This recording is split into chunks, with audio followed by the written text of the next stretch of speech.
and welcome. How are you? It's Eric Erickson here. It is Wednesday, the middle of the week. 2 more days to go after this one.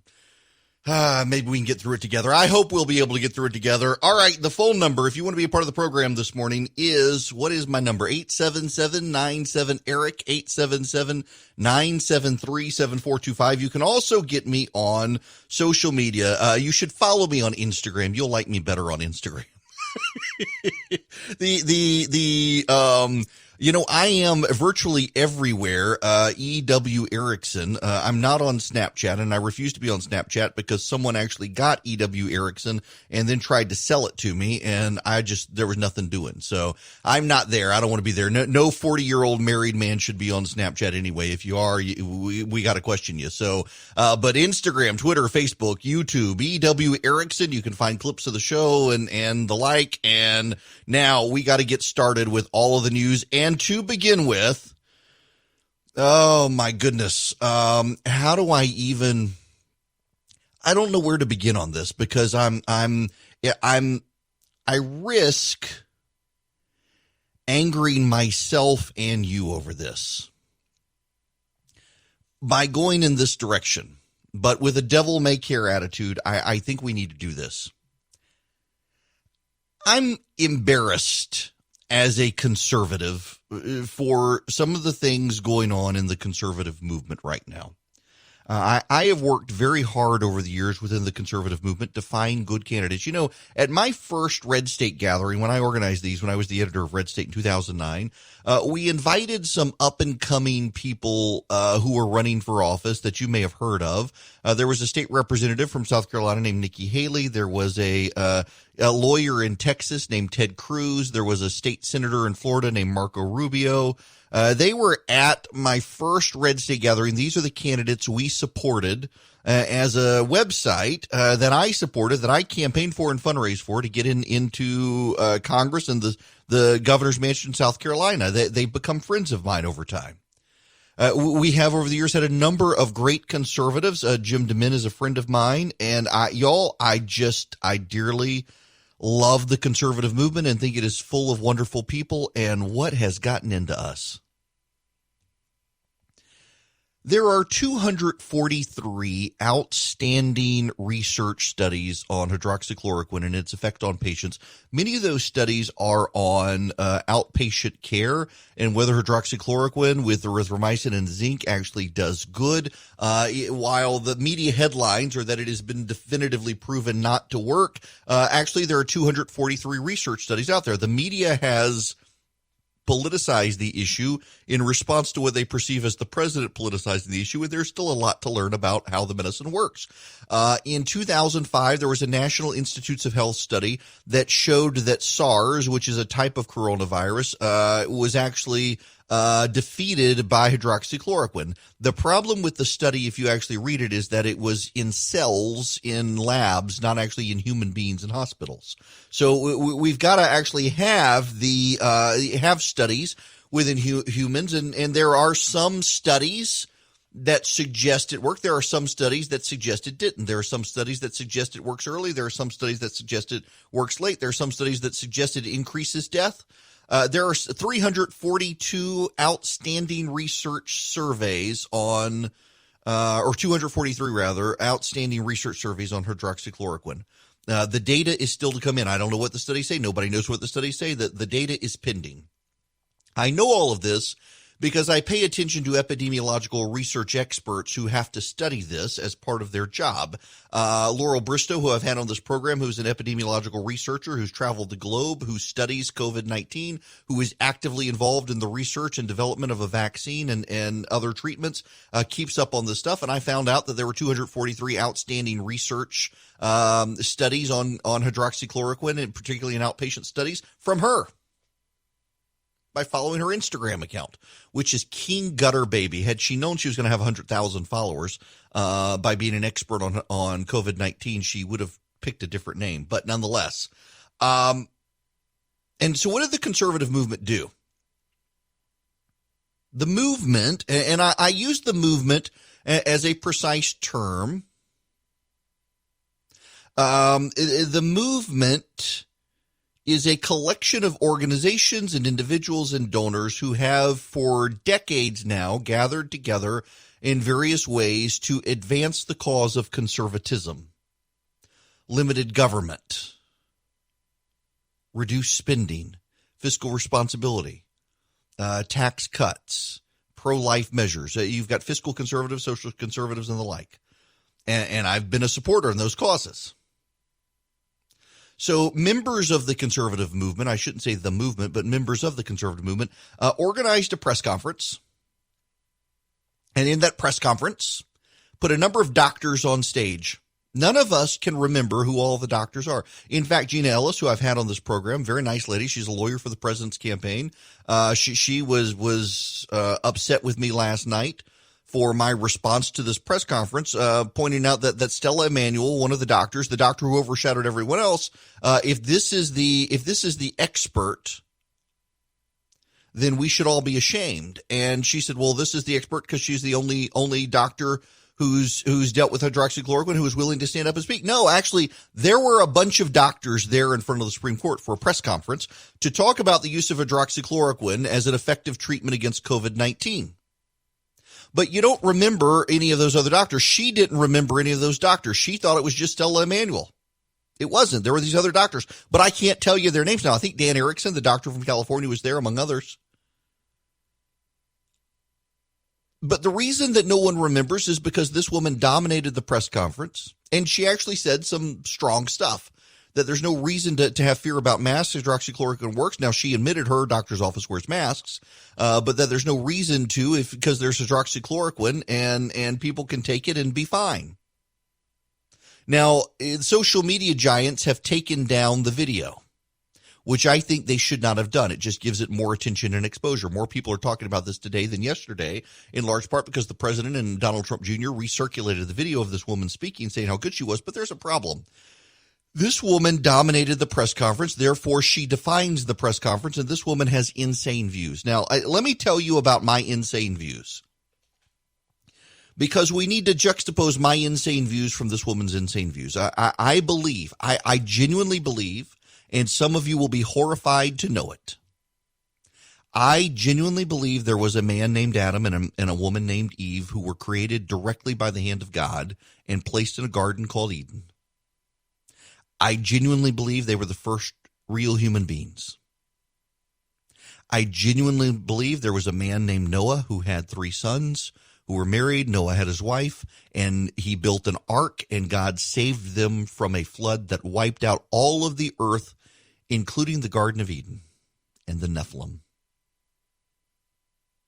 I fully, genuinely believe there was a man named Moses who parted the Red Sea, who led the Israelites out of Egypt and led them to the Promised Land. I fully believe there was a King David. I fully believe there was an Ark of the Covenant. I fully believe there was a man named Jesus who was born of a virgin, who was God, fully God and fully man, who suffered under Pontius Pilate, was crucified, died, was buried, descended into hell. On the 3rd day, he rose again from the dead. He ascended into heaven, and he will return to judge the living and the dead, the quick and the dead. I fully, genuinely believe that is true. I believe in a physical resurrection. I genuinely, physically believe in a physical, real Jesus Christ. It is not a metaphor for something. He is not a metaphor. He is a real person. He exists currently in a fold of space and will return.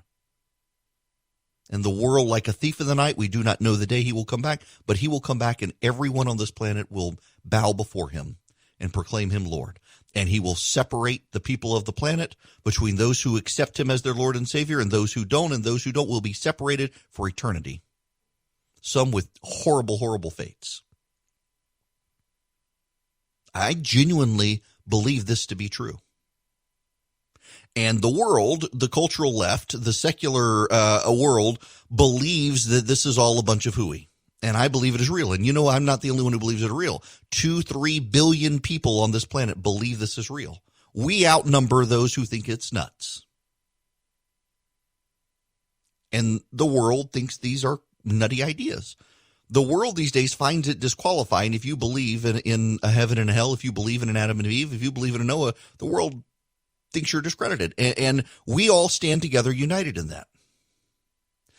But even for me, someone who literally believes in an actual Adam and an actual Eve and an actual garden and an actual Noah and an actual flood and an actual physical death and resurrection of Jesus Christ, even for me, it is a bridge too far to put a woman on stage to make statements about hydroxychloroquine and know that this woman also believes that women's gynecological problems are caused because they're having sex with demons while they sleep. And that's what this woman believes. It is a bridge too far for me to accept that people in a dreamland-like state have sexual relations with witches and demons, and that, for example, ovarian cysts are actually coagulated demon sperm. And I'm sorry that I had to say that. That just grosses me out to even say. But there you have it. That's what this woman believes. This woman has also said in the past that alien DNA is currently used in medicine. Now, that's not the media saying she says that. You can go on YouTube and find the woman's sermons where she talks about these things, where she talks about having sex with demons in dreamlike states, where she believes that dabbling in the occult causes problems. I actually agree with her on that. Dabbling into the occult causes problems. I've advised my children never play with the Ouija board. I believe it's of the occult. I believe these things are true. And, of course, the world scoffs at me for believing these things are true. But I'm sorry, if you're going to have a woman on stage who is a doctor who wants to talk about hydroxychloroquine and let her dominate and overshadow all the other doctors on stage, you should find out who this woman is and thoroughly vet her views. Because she's now thanking the Daily Beast for exposing her views by raising the level of awareness about incubus and succubus. She actually is doing that. And she discredits the other doctors on that platform. None of you can remember who they were. In fact, the president's own lawyer seemed unaware that there were other people on that stage who had similar things to say about hydroxychloroquine, because this woman so dominated the press conference, overshadowed all of it, and now the president had to abruptly end a press conference when people pointed out to him, did you not know she believes that women's gynecological problems are caused by having sex with demons? I mean, the president had no idea. Who can blame him? No one knew. Well, the media does, and as a result, they were able to completely discredit valid points by other doctors. Who does this? This is amateur hour within the conservative movement. It is amateur matter in the conservative movement. Y'all, we got problems. Demon sperm is not one of them. And this woman seems to think it's a problem. And the media has been able to completely ignore what these other people on that stage had to say, because they could so focus on what this woman believes that is outside the mainstream for even conservative Christianity. And I got to tell you, there are people. In fact, I need to read this because I engaged with someone online. You're wondering, who are the Nephilim? Well, let me read you the passage of where it comes from. Genesis 6. When human beings began to increase in number on the earth and daughters were born to them, the sons of God saw that the daughters of humans were beautiful, and they married any of them they chose. Then the Lord said, my spirit will not contend with humans forever, for they are mortal. Their days will be 120 years. The Nephilim were on the earth in those days, and also afterwards. When the sons of God went to the daughters of humans and had children with them, they were the heroes of old, men of renown. Then God saw how great the wickedness of the human race had become on the earth, and that every inclination of the thoughts of the human heart was only evil all the time. The Lord regretted that he had made humans, his heart was deeply troubled, and he declared he would wipe from the earth the race of humans I have created. Now, some people read that the Nephilim were on the earth in those days and also afterwards, as they continued after the flood. That is a terrible, terrible, terrible Christology, one, because you do get a sense of Christology from Noah. Also, it is a terrible reading of this passage by people who read it and decide, hey, the Bible speaks to me. I don't need to pay attention to what the 2,000-year consensus of Christianity is. Actually know that what Noah or what Moses is doing when he writes that is he's providing a whole view of things from the exile of the garden up to the flood. showing that the Nephilim existed in those days when God already starts to see humanity getting corrupted, to the end when God decides humanity has become so corrupted I must wipe it out. The Nephilim exist in that time. They don't exist after the flood, neither does the Garden of Eden. God wipes everything out except for Noah and his family. And yet this woman seems to believe the Nephilim still exist. That actually is contrary to Scripture. If you believe that the Nephilim were on the earth those days and also afterwards means that they existed after the flood, then you must believe that God failed when God said, I will wipe from the face of the earth the human race I've created, and with them the animals, the birds, and the creatures that move along the ground, for I regret having made them. God was not complete in his destruction of everything created. If you believe the Nephilim exist afterwards. And that's what this woman seems to believe. It's contrary to Scripture. There's no reason to defend this. And she completely distracted from valid points by valid doctors who I actually tend to agree with on hydroxychloroquine. But it's real hard to defend any of them because you don't even know who they were, because this woman dominated the press conference, and it was amateur hour within the conservative movement for putting this woman up there without paying attention to all the other stuff she believed. Hello there. It's funny the way, there are lots of ways that this is not my theological hour, but forgive me, but I've encountered a number of people listening just a few minutes ago, or even yesterday, my evening show, following me on Twitter, saying, well, I mean, the Nephilim could still be around. This woman could still be right. I mean, after all, Genesis 6 says that the Nephilim were on the earth in those days and also afterwards. Well, yes, but just 3 or 4 verses later, it says God wiped everything out. So did God wipe everything out or not?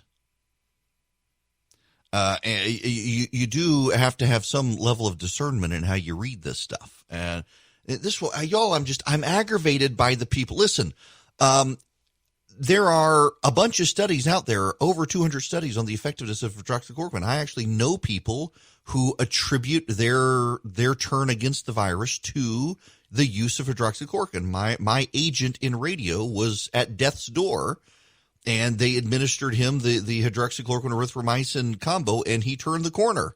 Shortly thereafter, he attributes his success to the use of hydroxychloroquine. There are a whole lot of people out there who do. And there are a whole lot of studies out there still. We don't have the research yet because they're still being reviewed.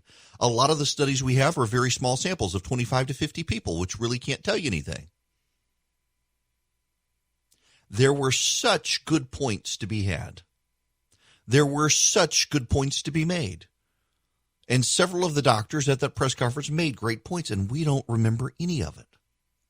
At the same time, I do think it was bad form for the tech giants to take down the video.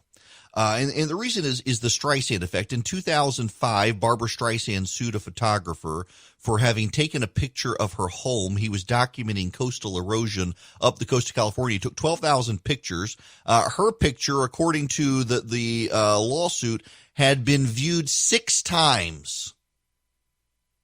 2 of those 6 views were Barbara Streisand's lawyers as they built their case against the photographer to take down the picture. After the lawsuit was filed, the picture was viewed 408,000 times in a month. It has been dubbed the Streisand effect. You demand that something be taken off the internet, you massively increase the exposure to it. The left got the video of this woman taken off Twitter and Facebook. It's now circulating. Whole websites have been set up for the purpose of housing this video so people can see this doctor. The left, by being censorious, has amplified the doctor's message. And there's a message to be had in the use of hydroxychloroquine. Meanwhile, the president has a press conference, and the people he praises the woman for saying what she said, the media immediately says, did you know about the demon sperm? Did you know about the woman's other views? And, of course, the media uses the one to discredit the other. Now, let's be honest here. Conservatives exist within a double standard in the press, and I want to talk about this a little bit when we come back. If a city councilman in Nowheresville, Texas says something racist, every Republican in the country is expected to denounce the guy. Meanwhile, the left can still go fundraise with Louis Farrakhan a week after he calls Jews cockroaches, and the media gives them a pass. There is a double standard into which we exist, and we need to be mindful of that. and do better. Hello, it is Eric Erickson here. The phone number, if you'd like to be a part of the program, if you feel the need to opine on sleeping with demons in your dreams. I can't believe this is the topic. This is what everybody's talking about still, nonetheless. Yeah, you can call me 87.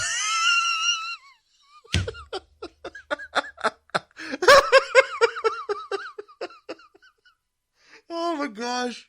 What has happened to this country? We have lost our minds. Oh, the phone number is 877-97-ERIC, 877-973-7425. Them's the numbers. Oh, all right. Serious moment here. I think it is true that there is a double standard in the media when it comes to conservatives and progressives, and it's one we've always known. I do think that there is a liberal bias in the media. I do. I don't think you can question it at this point.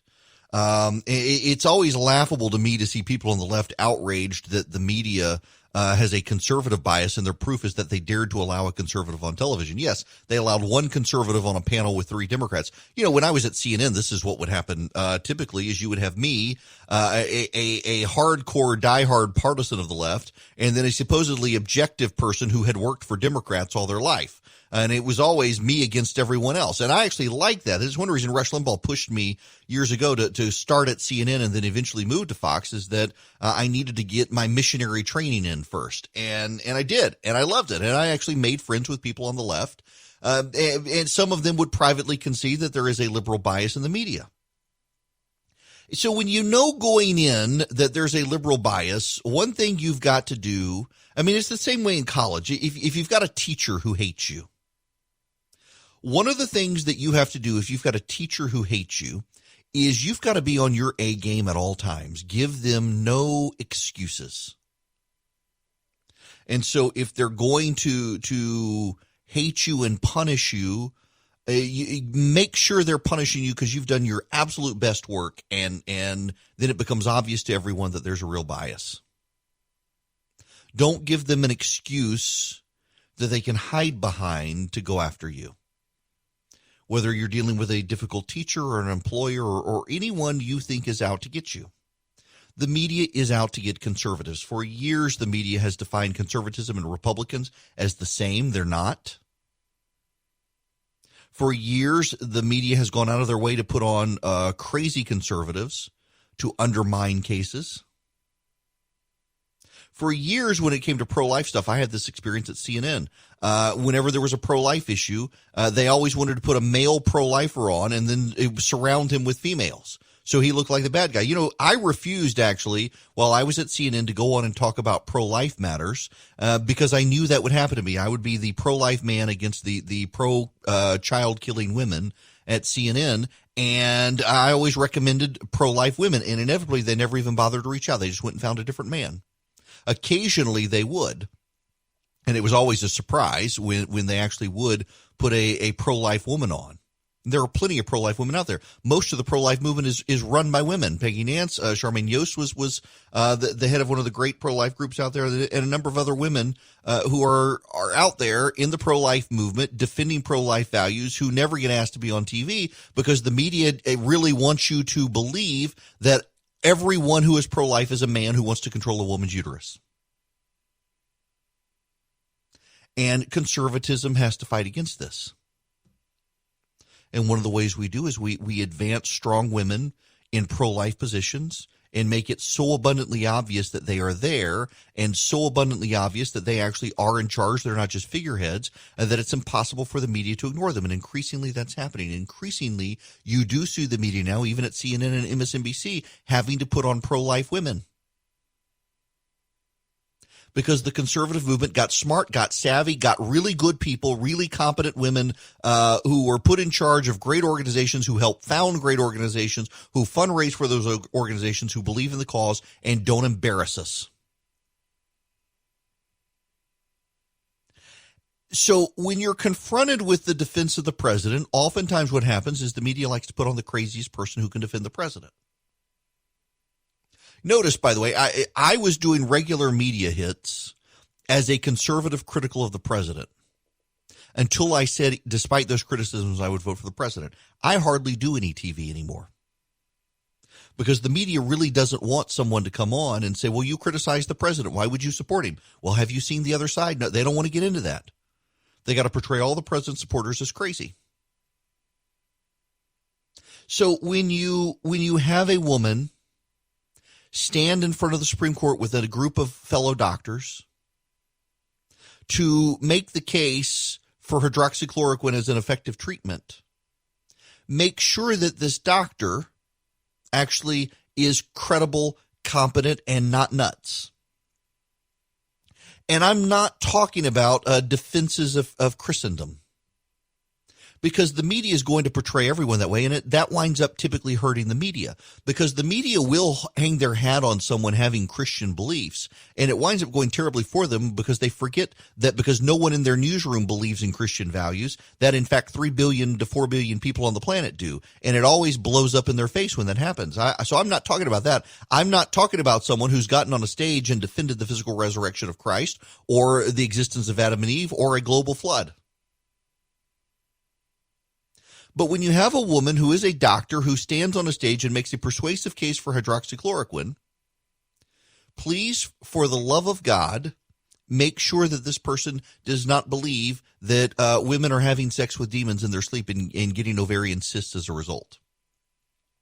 Please, for the love of God, don't have a woman on the stage who believes that women are entering an astral plane and having sex with witches, and that's causing miscarriages.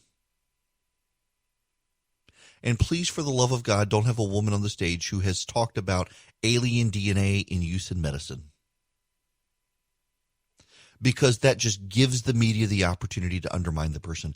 It is not outside of the mainstream of global thought to believe in the physical death and resurrection of Jesus Christ. Maybe one day it will be, and I'll have to change my tune. But what this woman's saying isn't even bound within Scripture. It is a personal belief not ascribed to within Christendom. And it allowed the media to discredit everything they were saying, much of which was good. The conservative movement has always known, ever since I've been active within the conservative movement and been doing more and more media, the conservative movement has always known that you got a few cranks within the movement. The left has a bunch of cranks within the left, and the left can put their cranks on TV, and the media gives them a pass, and they hold ours to a double standard. So the conservative movement has always been on the same game. It's one of the reasons, by the way, the conservative movement has been so effective historically in the country. Now, I realize there's this populist brand of people out there, some of you right now, saying, what is conservatism conserved? Actually, it's done a great deal for Western civilization. The conservative movement has allowed us to build up a robust military. The conservative movement has allowed us to build up a free market system that rivals everyone. The conservative movement has allowed us as a country to maintain mostly pro-growth policies. The conservative movement has allowed us to maintain within the judiciary an arena of judges that still believe in the concepts of limited government. Even John Roberts, for all of his faults, actually wrote numerous opinions restraining the size and scope of the federal government this year, including his opinion on the Consumer Financial Protection Board. Conservatism has actually done a lot. The people who say, what has conservative done, that they were never really intellectually involved within the conservative movement to begin with. The conservative movement is worth conserving. But you don't conserve the conservative movement when you forget the first rule of the conservative movement, which is you don't put the cranks at the forefront. Because the media then defines and discredits the rest of the movement that way. You know, if you and I went out today and we held a fundraiser with someone who turned out to be a white supremacist and we did not know, the media would call for us to give every penny back and denounce the person, and largely every one of us would do so. But Louis Farrakhan, who believes that Jews are like cockroaches, regularly entertains Democrats, and the media never holds them to the standard that they hold the right to. And the reason is because the media is biased against the right. And we know these things. And so we've always done a better job of vetting. We've always done a better job of figuring out who these people are. We've always done a better job of not associating with nefarious sorts, because we know the media will never give us a pass. And it seems like we've forgotten this rule. In the age of Trump, anyone who wants to publicly hump the president's leg, we put them on a stage and say, be like that person. No, you don't be like that person. You got to be smart about it. And it's not smart. And I'm embarrassed generally for the movement that people would do this, particularly when there are life and death stakes. This literally with hydroxychloroquine. It was a sad distraction that shouldn't have happened, and it did. And I'm sure the woman is very nice. God bless her. She's not afraid to testify about Jesus Christ. And that's good.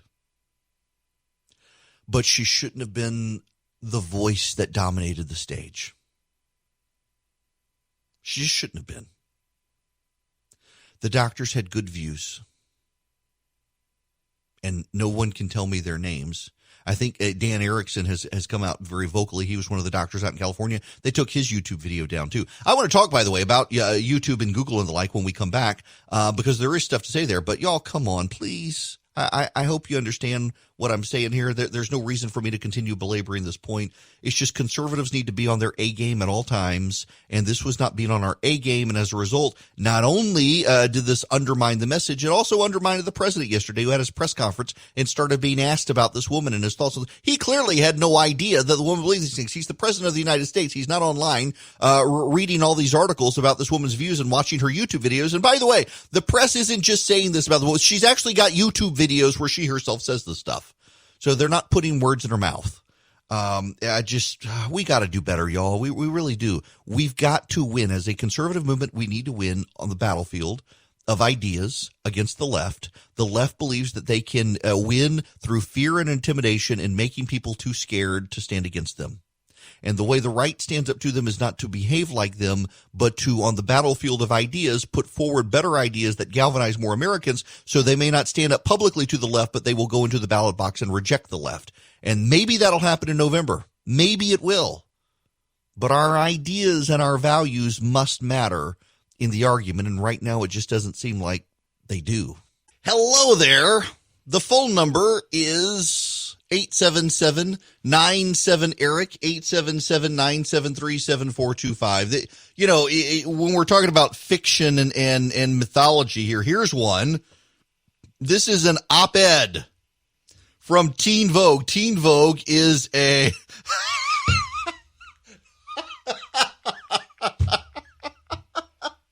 Oh, gosh. Wow. I'm sorry. Momentary distraction from a listener who just emailed in. Charlie and Philip down the line. I'm going to read you the email from listener Greg, because I do believe that we may need to do this. Jim as well, you need to be included on this.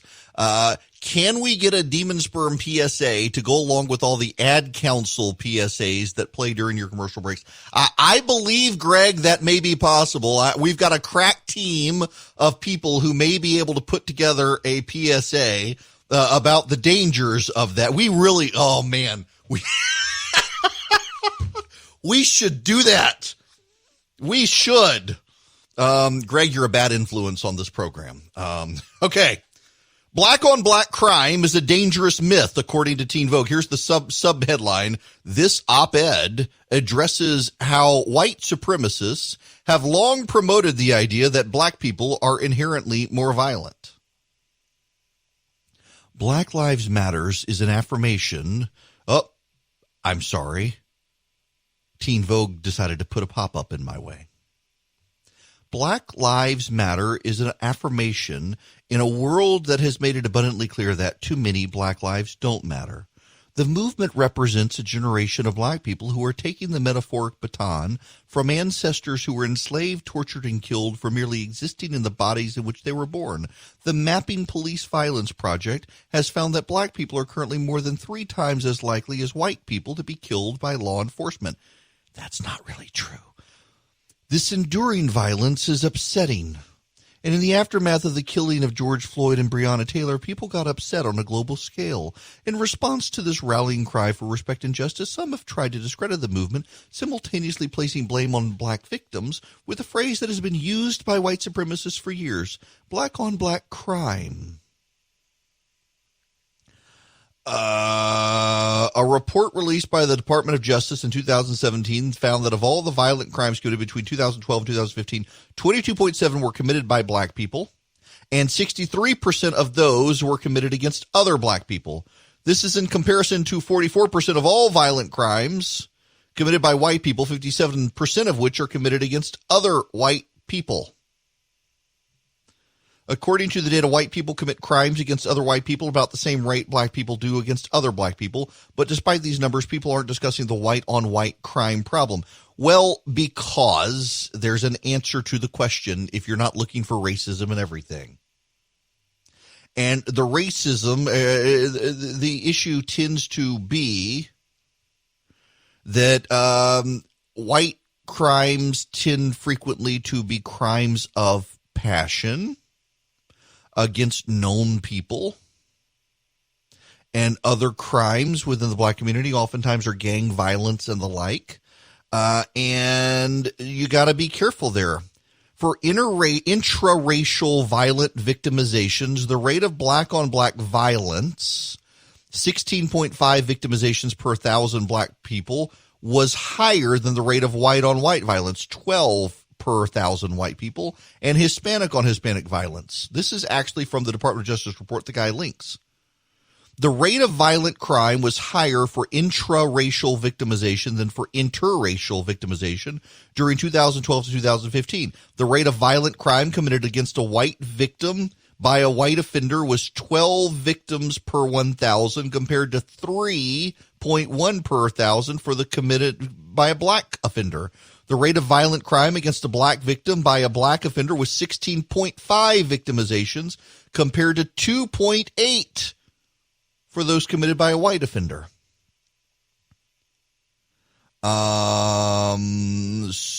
So what we're actually reading here is that this person kind of gets it wrong when you look at per 1,000 people. When you have a black victim, the white offender, total violent crime is 2.8 per 1,000 people, and for a black offender and a black victim, it's 16.5. For a white victim, the white offender is 12%, and with the black offender, or the black offender and a white victim, it's 3%. So to put this in perspective, a white victim with a white offender is 12 violent crimes per 1,000 people aged 12 or older. And a black victim with a black offender is 16.5 per 1,000 people.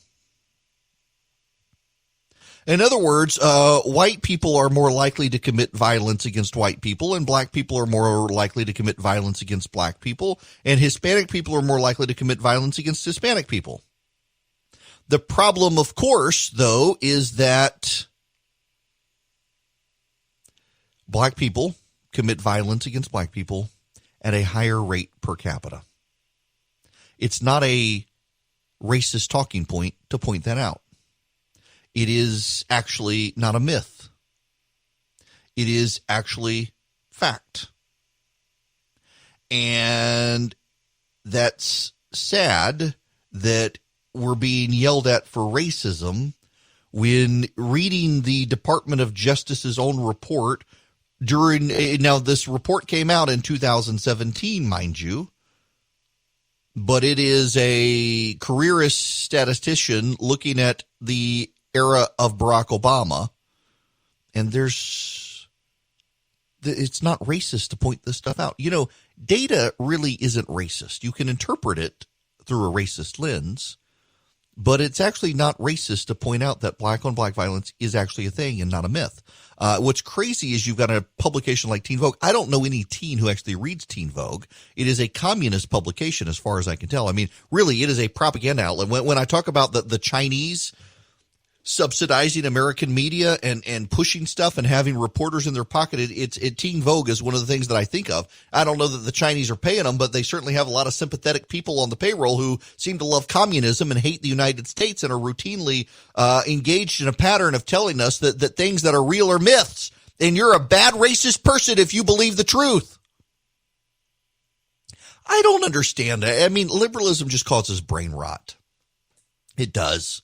When there is something that is true. I mean, look at all the deaths in Chicago. How many people in Chicago are regularly killed in black-on-black violence? Typically, it's gang violence, gang-related, and somehow we're to believe it's a mythology. And the stark reality here is that we should be having a conversation about this. Everyone wants to have a conversation about police brutality, but we should be having a conversation about the destruction of the family of the two-parent nuclear household within the black community, and about the rise in violence in the black community and the rise of gangs and the use of drugs and all of that. But we're not allowed to have those conversations because it's racist. We got to wait for the black community to have those, and they're not having those conversations. If anything, prominent Democratic leaders of the left blame white Republicans for those problems. And now you've got Black Lives Matters out there saying the two-parent nuclear household is bad anyway. By the way, I've been appalled to see a number of Christian theologians who have gotten woke out there claiming that the two-parent nuclear household is not a thing, and it should be the community raising kids. Where do these people come from? Wokeness is a mental health issue, I think, the way things are going these days. It's Eric Erickson here. Making sense of current events during this extraordinary time can be trying. Conceived in Liberty, the Bradley Speaker Series is a new video series that offers meaningful perspectives through engaging 15-minute interviews. Visit bradleyfdn.org/liberty to watch their most recent episode. It features British author and historian Andrew Roberts. Now, if you haven't heard of Roberts, he's the author of numerous award-winning books, including his most recent, Churchill, Walking with Destiny. Roberts is the foremost expert on Winston Churchill. In this episode, he addresses Churchill's approach to governing during a crisis and how he evolved from statist to staunch advocate of the free market system. Roberts also shares his take on the destruction of historic monuments. That's Bradley with an L-E-Y, and at the end of it, fdn.org/liberty to watch the video. bradleyfdn.org/liberty. New episodes debut weekly, so come back often, subscribe to their YouTube channel, be notified whenever a new one is posted. It's great content, very thought-provoking for those of you who actually want to be inspired and engage with new ideas, and maybe from authors and others you haven't heard of. bradleyfdn.org/liberty. Welcome! It is Eric Erickson here, the Eric Erickson Show, across the state of Georgia and beyond. The phone number is 877-97-ERIC, 877-973-7425. Them's the number. We must discuss. I was going to do this last hour, but I just got hung up on having sex with demons and witches causing gynecological problems. Who knew? We're going to move on from that. We're going to move on because the Attorney General of the United States testified before the United States House of Representatives Judiciary Committee yesterday. It was beginning as we were ending the show. Well, he was supposed to testify. He barely got a word in edgewise. It wasn't reclaiming my time. In April, times is when does something actually become custom reclaiming my time. This is not a trick question. in this country? I'm reclaiming my time, Mr. General. Without any remedy at all. I'm reclaiming my time. Let me share with you. Well, you got to let him answer. Reclaiming my time. Reclaiming my time, sir. Reclaiming my time. But he found reclaiming my time without political bias. He said he and found in no April, evidence. Reclaiming my time, Mr. Turner. Reclaiming my time. Reclaiming my time, Mr. Barr. Occurring substances. Attorney General, reclaiming my time. There are rules by which we operate here. I would ask you to respect them. But There's the no question for 64 you yet. Act did not extend to... Reclaiming my time, sir. In both documents... Mr. Attorney General, reclaiming my time. Reclaiming my time. I think that's what it's... Okay, reclaiming my time. And again, I'm happy... Shame on you, Mr. Barr. Can I just say, Mr. Shame on you. Can I just My say... time is expired. That was the spectacle that William Barr was subjected to. Hang on a second. Hang on. Yeah. I mean... The man just, I got one more supercut to play for you because you got to appreciate what the man was subjected to yesterday. Y'all weren't there. I wasn't there. And it was just infuriating madness to watch these clowns try to question the Attorney General of the United States yesterday. Isn't that correct? No, what is correct is that, what is correct that on February 10th, Monday, I gave instructions as to what Reclaiming my time. Yeah, I'm answering your question. Well, you got to let him answer. Reclaiming my time. On February 10th, sir. On February 10th, I directed. Reclaiming my time, sir. Reclaiming my time. And I know you don't want to answer You are wrong, Mr. Attorney General. He's found the investigation had been initiated properly. He said he found reclaiming my time without political bias. He said he and found in no April, evidence. reclaiming my time, reclaiming my time, without any remedy at all. I'm reclaiming my time. When people resist law enforcement, they're not peaceful. Reclaiming my time. I'm surprised at your lack of respect. Gentleman does not have the time. I don't want the time. I want the Attorney General to be able to have enough time to respond to accusations and questions asked him, and you guys not cut him off.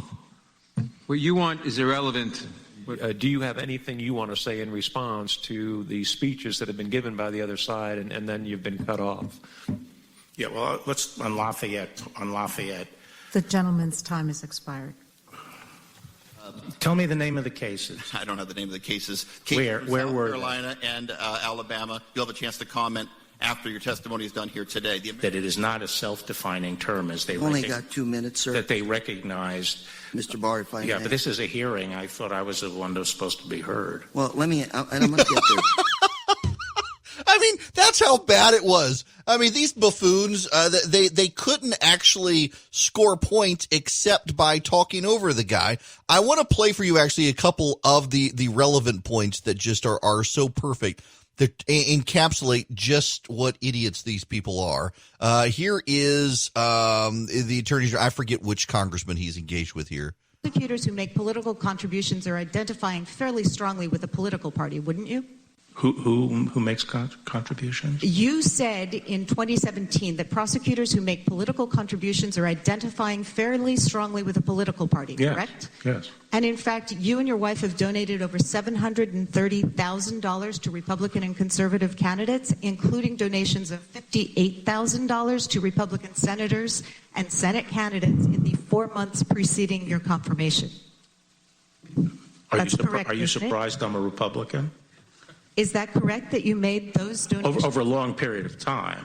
Including just before. Okay. That's a cumulative of a... Are you surprised I'm a Republican? Oh, and this one. Mr. Attorney General, would it be accurate to say that it's this administration's responsibility, and of course you're part of the administration, to see that federal laws are upheld and that the federal property is secure and safe and protected? Is that correct? That's right, Congressman. There's sort of distinct missions. One mission is to enforce federal law.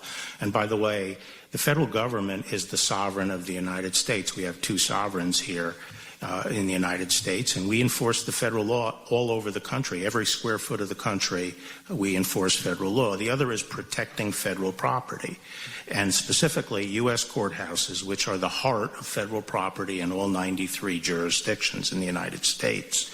And we have the obligation to protect federal courts, and the U.S. Marshals specifically have been given that obligation. Federal courts are under attack. Since when is it okay to try to burn down a federal court?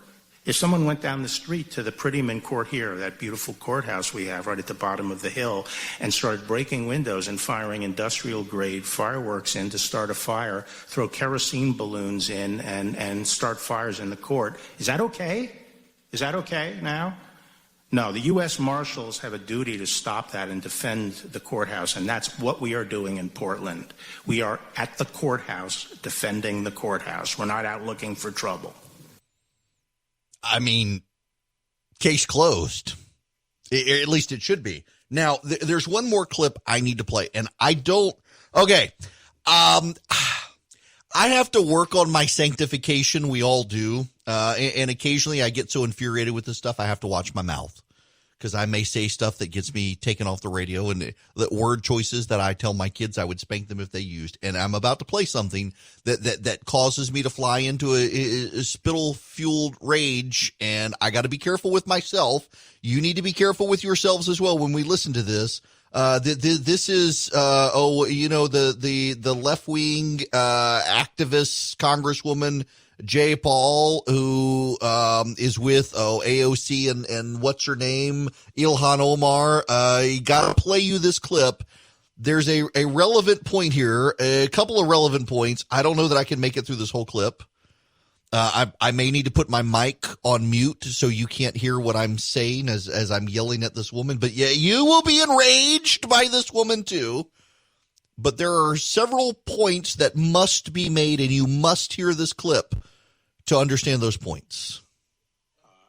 It would help, now that I built that up, if I actually had my microphone routed right, wouldn't it? Charlie is rolling his eyes. On June Attorney 1st, General I Barr, was you worried seem about to the be District of engaging Columbia, in which is protests federal. in certain parts of the country. You're very aware of those, but when protesters with guns and swastikas and I am Confederate aware of flags, excuse me, protesters Mr. in Barr, the this federal is my government. time and I control it. You are aware of certain kinds of protesters, but in Michigan, when protesters carry guns and Confederate flags and swastikas and call for the governor of Michigan to be beheaded and shot and lynched, somehow you're not aware of that. Somehow you didn't know about it, so you didn't send federal agents in to do to the president's supporters what you did to the president's protesters. In fact, you didn't put pepper balls on those protesters. So the point I'm trying to make here, Mr. Barr, that I think is very important for the country to understand, is that there is a real discrepancy in how you react as the Attorney General, the top cop in this country, when white men with swastikas storm a government building with guns. There is no need for the president to, quote, activate you because they're getting the president's personal agenda done. But when black people and people of color protest police brutality, systemic racism, and the president's very own lack of response to those critical issues, then you forcibly remove them with armed federal officers. I got to stop there before I say something I regret. This woman's, that clip of this woman was recirculated by various reporters.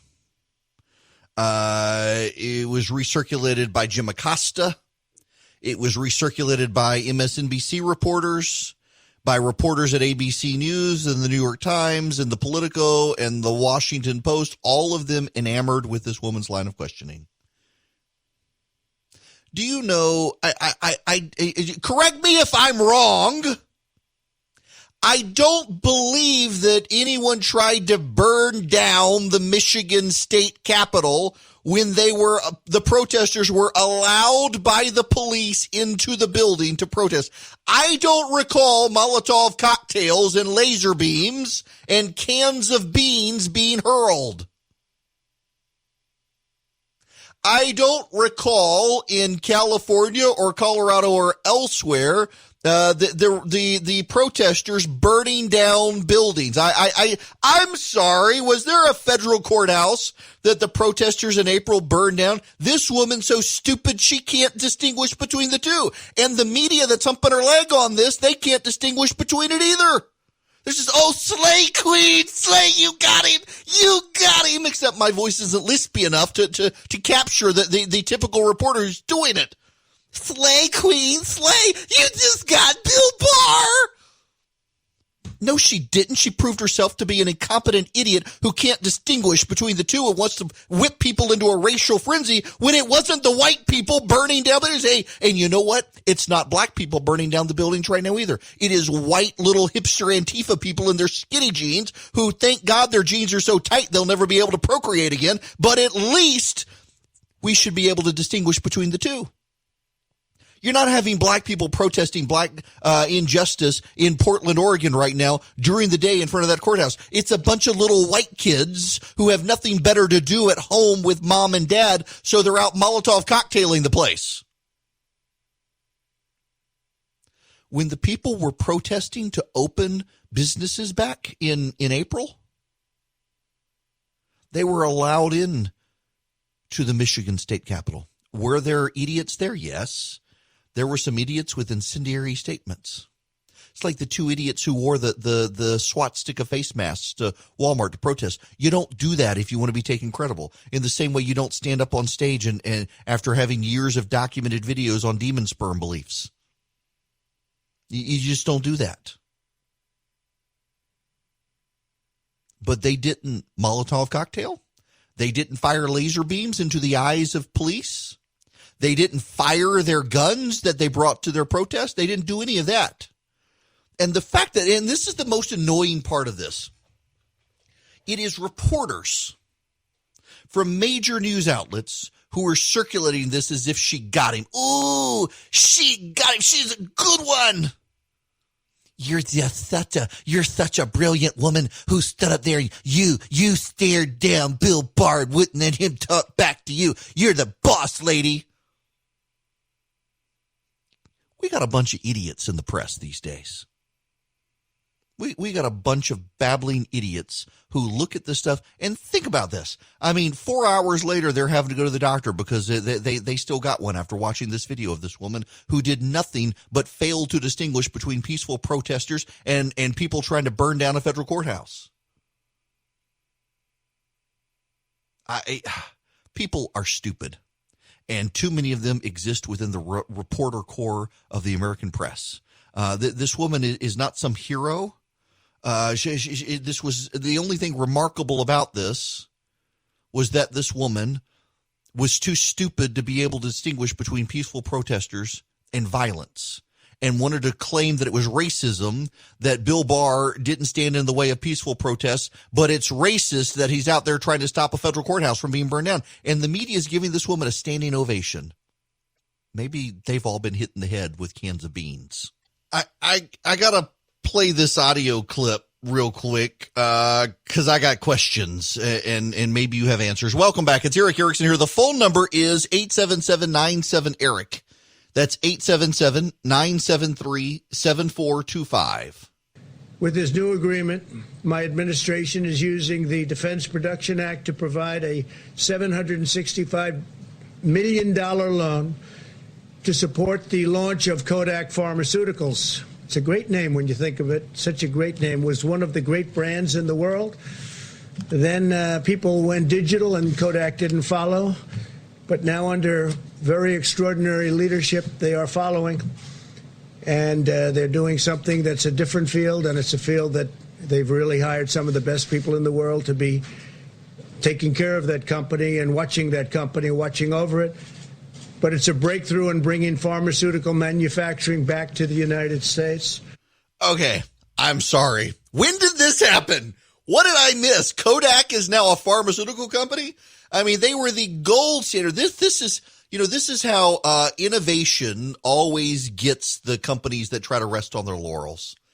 Ultimately, over time, major companies collapse when they rest on their laurels, and Kodak was Kodak was the gold standard in film, really was.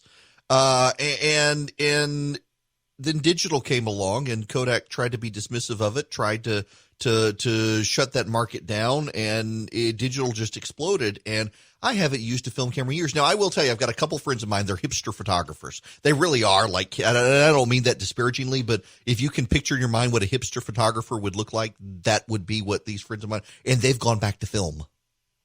They have. And Fujifilm is the big deal now because it's more readily accessible. But I clearly missed something along the way. That Kodak is reinventing itself as a pharmaceutical company. But good for them. Eastman Kodak gets a $765 million government loan under the Defense Production Act to help speed up the domestic production of generic drugs. Now, the Wall Street Journal actually has a story on this as well. It's moving forward with this funding. Eastman Kodak wants to help produce generic drugs. The one-time leader in photography sales is gearing up to produce ingredients for a number of generic drugs, including the anti-malarial drug hydroxychloroquine that President Trump has touted in the treatment of coronavirus. Meanwhile, the U.S. is aiming to shift from relying on countries such as China and India, Kodak Chief Executive Jim Continenza and U.S. officials said. The loan is from the U.S. International Development Finance Corporation, a government agency akin to a bank.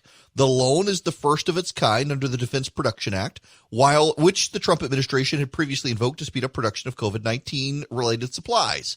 Mr. Trump touted the loan on Tuesday. Kodak's loan has terms similar to a commercial loan and must be repaid within 25 years. Kodak will produce starter materials and active pharmaceutical ingredients used to produce generic medicines. We have a long history in chemical and advanced materials, well over 100 years. The CEO said. He added that Kodak's existing infrastructure allows the company to get up and running quickly. The pharmaceutical focus marks a shift for the company that made a Kodak moment synonymous with photos. At its peak, the Rochester, New York-based company was the Google or Apple of its time, employing 145,000 workers worldwide. The Wall Street Journal reported the company invented the digital camera in 1975. They failed to capitalize on it and filed for bankruptcy in 2012, and now they're shifting gears. For the U.S., the benefit of providing the loan to Kodak is to reduce reliance on other countries, particularly China, for drugs. This is actually really kind of neat when you think about it. We do have a national security interest in reclaiming manufacturing of generic drugs to this country. And in all seriousness, we do. And I know there are some people who dispute that, and some people don't think it's true, but China clearly is a national security threat to us, and China is where so many of our generic drugs are made. Particularly, generic antibiotics are overwhelmingly, at this point in time, made in China. We got problems, and at least now we got the potential for benefit and change. Before I get out of here for a commercial break, I want to remind you about your ability to go to First Liberty Building and Loan in Noonan, Georgia, if your business needs access to PPP or you need access to greater capital to grow your business. First Liberty Building and Loan, they're over in Noonan. Some of you know the Frost family. They're active in Georgia politics, have been for some time, and they've been doing First Liberty since 1993. They know how to get businesses to be bigger businesses with access to capital, and they know now how to navigate the PPP process and have been helping a lot of my listeners get into the PPP program. Now, they can't guarantee you access, and oftentimes they get the paperwork, they take care of the paperwork, and then the SBA screws everything up, and they got to start over. This has happened to more than one person. It's not their fault. They're doing their best. They want to help if they can. The way to do it is go to firstlibertyga.com. That's their website. Firstlibertyga.com is their website. Go to them, check them out, and they really do want to help you, folks. If they can, reach out to my friends at firstlibertyga.com and see if they can help you get access to capital or a PPP loan. It's me. It is me. Welcome. The phone number is 877-97-ERIC, 877-973-7425. If you would like to be a part of the program, what was I going to I know what I was going to talk about. There are a couple of Georgia things that I need to hit here. In particular, this story from the AJC on hospital beds. Georgia hospitals in at least two of the state's health regions have run out of ICU beds, forcing them to improvise space, scramble for staff, and to send some patients on journeys to other parts of the state for care. As coronavirus cases have soared, all ICU beds of the Athens region 12 counties have been full since Friday. That is, all ICU beds in a 12-county area around Athens, Clark County have been full since Friday, according to the state. In South Georgia, Tift Regional Medical Center's 9-county region is down to 2 ICU beds, but as of today, they're full. I have no ICU beds, says the CEO of the hospital, Chris Dorman. And for several days, he's been able to find anywhere else in the state. The surge also has some hospitals treating emergency patients in hallways. The state's COVID-19 case count has soared for weeks, and as expected, serious cases and deaths have spiked too, reaching levels not seen even in the crisis of the spring. On Tuesday, the state reported 4,293 new cases and 54 deaths, with 406 hospitalizations. The summer surge has caught the state flat-footed, and with bed shortages plaguing multiple hospitals, Georgia plans to finally centralize decision-making on how to get the sickest patients to the nearest available days.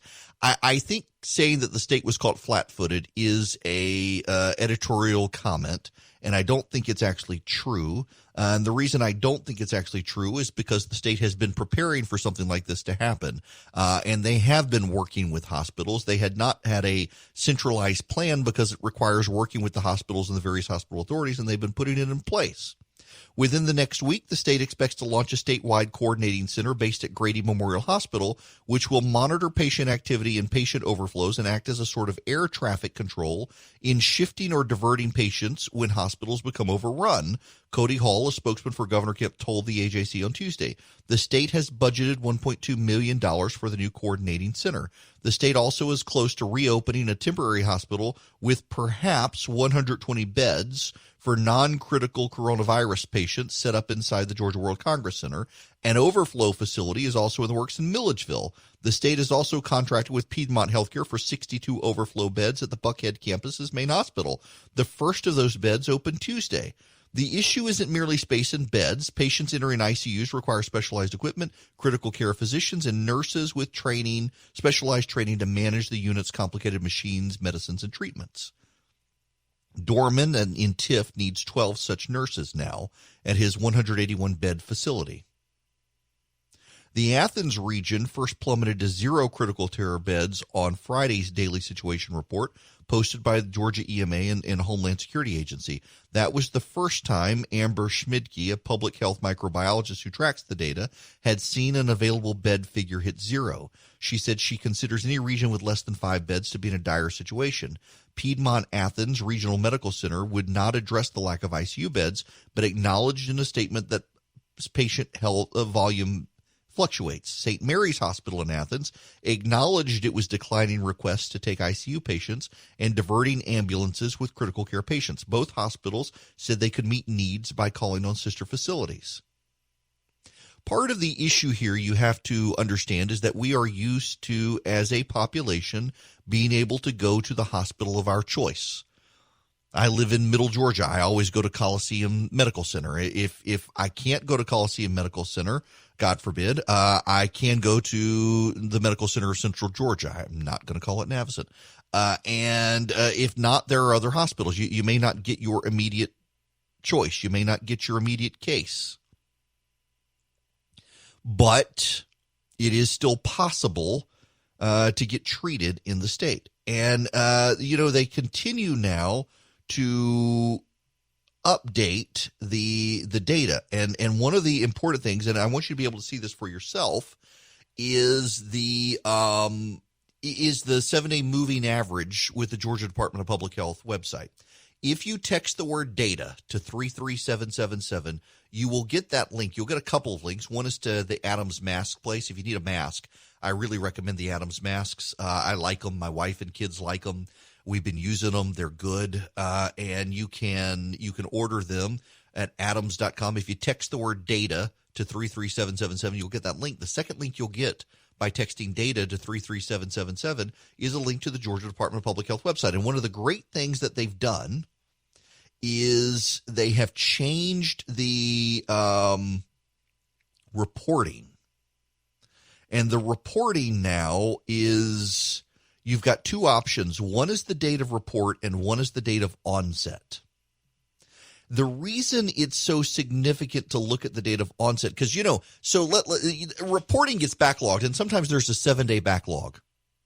And this is my broken record moment, y'all, but you got to understand this. If you are tested today, July 29th, and your test does not come back until August 9th, based on the date of report, you're going to be reported as August 9th. What the Georgia Department of Public Health has done, thankfully now, is they're reconciling the fact that you actually got tested on July 29th, but there was a 10-day backlog. So you can look at the date of onset.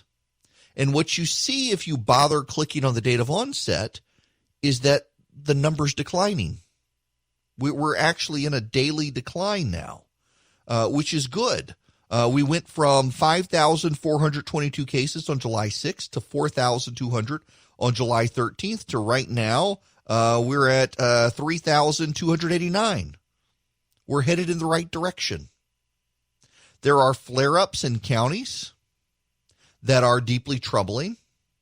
The east part of the state along the coast, Inland slightly is seeing a huge flare-ups. Jefferson County, Washington County, Johnson County, Evans County, Candler County, Jeff Davis County, Ware County, Charlton County, Wayne County. And then down in the Miller, Decatur, and Seminole County areas along the Florida line, those are bad. Whitfield County up in North Georgia is bad. But the rest of the state is increasingly on a reported cases in the last 2 weeks. We are charted in the right direction. We knew this would happen. We knew there would be a spike, and the state's been preparing. For the AJC to say that the state was caught flat-footed defies actually what's going on out there. It defies what the governor's team has put in place. It defies what the Department of Public Health has put in place, and it defies what the hospitals around the state have put in place. It takes time to do these things. And there was no reason at the beginning of June to start doing these things. But when the cases began to rise in mid-June, it was clear where the trajectory was headed, and the state started working. They haven't been caught flat-footed. They've been deliberately pacing themselves, getting things ready for this moment. Just because you can't go to the hospital of your choice doesn't mean you're not going to be able to get into the hospital. Everybody, frankly, I think needs to calm down at this point. Are there concerns? Yes. Are we headed in the right direction? Yes. So no reason to freak out. The phone number here is 877-973-7425. I am going to go to Athens, Georgia, to Caroline. Welcome to the program, Caroline. Hey, Mr. Erickson. Thank you for your time. Sure, absolutely. Yeah, I have a few things, and they're short. I was listening to Fauci this morning on BBC, and he said definitely hydrochloroquine does not work. So I think we need to listen to him. He said masks really work. Number two, those white nationalists who stormed the Michigan house with long arms, that was May 11th. And this was before Floyd was killed on May 25th. This was before the video came out of Ahmaud Arbery. Their anger and coming into a state house with long arms was about being locked down. Is that correct? Well, so here's the problem with the way you're characterizing it. Is there were white nationalists in the crowd, and no one disputes that. But they were outnumbered probably 5-1 by small business owners. And the media focused on those white nationalists, some of whom carried Nazi flags, who were mixed in with the crowd of small business owners. They were essentially hijacking, much as Antifa is hijacking the peaceful protesters out west. They were hijacking the small business owners' protests. Can I ask you something about the word Antifa? The word Antifa means anti-fascist, correct? Yes. I'm not for fascist. Are you? No, but there's a problem there. Where did Antifa come from? Antifa was formed by the German Communist Party to fight the Nazi Party. Antifa, they call themselves anti-fascist, but they're communist. The Soviets actually subsidized Antifa brigades in Western Europe during the 1980s. I think that word has been misappropriated. Well, okay, so you can say it's misappropriated, but it's worth noting that the Antifa activists who have been marching in cities around the country frequently carry with them flags that have the hammer and sickle. I haven't seen that. I'd love for you to post some of that because I haven't seen that. And one last point and I listened to Barr all day yesterday, and I know that the Democrats were trying to get points across and have their understanding of the situation heard by the public. And I get that. Barr has the bully pulpit, and I just wanted to say that I was watching a lot of the footage, and now a lot of these federal troops are not behind a wall protecting the federal buildings, which I understand that is their job. But most of what I saw were federal troops in the streets firing on peaceful protesters. Now, I'm sure there are some bad actors out there, and I don't like them either. just like I don't like abortions. I wish there was never one, but you can't legislate religion into law. So what I'm asking is why were those federal troops outside of those federal buildings and coming at the protesters that were standing, singing? That's a great question. That was have you read the upsetting Associated Press report on this? Because, Caroline, thank you for the phone call. The Associated Press actually did a very good report on this and actually makes clear that they weren't going after peaceful protesters. I mean, this isn't me saying this. This is the Associated Press report. I actually read the Twitter thread by the Associated Press reporter yesterday. And what I find fascinating with Caroline's call is that you can see how each of us is shaped by the media we consume. So, for example, you can't legislate religion, so I'm against abortion, but you can't. No, you can't, but you can protect human life through the law. So you can protect a child who no one disputes that's a child in utero. You can protect that. That's not legislating religion. That's protecting a human being. Caroline has not seen the Soviet communist symbolism in Antifa. Antifa derives from the German Communist Party, battling the German Nazi Party. They're not, just because you call yourself an anti-fascist doesn't mean you're a good person. That was actually what they called themselves in Germany, and the Soviets funded Antifa brigades in this country and in Western Europe in the 1980s to cause riots. The fact that, the fist power in the air, that's a symbol of communism. It was used by Che Guevara. It was used by Joseph Stalin. It was used by Vladimir Lenin. It was used by Hugo Chavez. And that's the symbol that Antifa has chosen to associate itself with, the fist in the air and the hammer and the sickle. I'm not defining them as anything other than they've chosen to define themselves as. And to the extent you haven't seen the pictures in the press, that shows you how the press is trying to shape the coverage of Antifa as somehow peaceful protesters. Now, Caroline said she listened to Bill Barr's testimony yesterday. She would have heard Bill Barr note that this isn't a coordinated effort around the country. It's local brigades of these Antifa people who talk online and go to this, but it's not some heavily coordinated presence to our knowledge, but they're in Portland. And if you listened to or watched or read the Associated Press coverage of what was happening, you would see very clearly, and the Associated Press goes out of their way to point out, that they weren't firing pepper pellets on peaceful protesters. And the fact that you might have seen video reports that suggested that shows how the media is selectively editing this, because the Associated Press actually parked people outside with the protesters and inside with the federal troops who are defending the courthouse.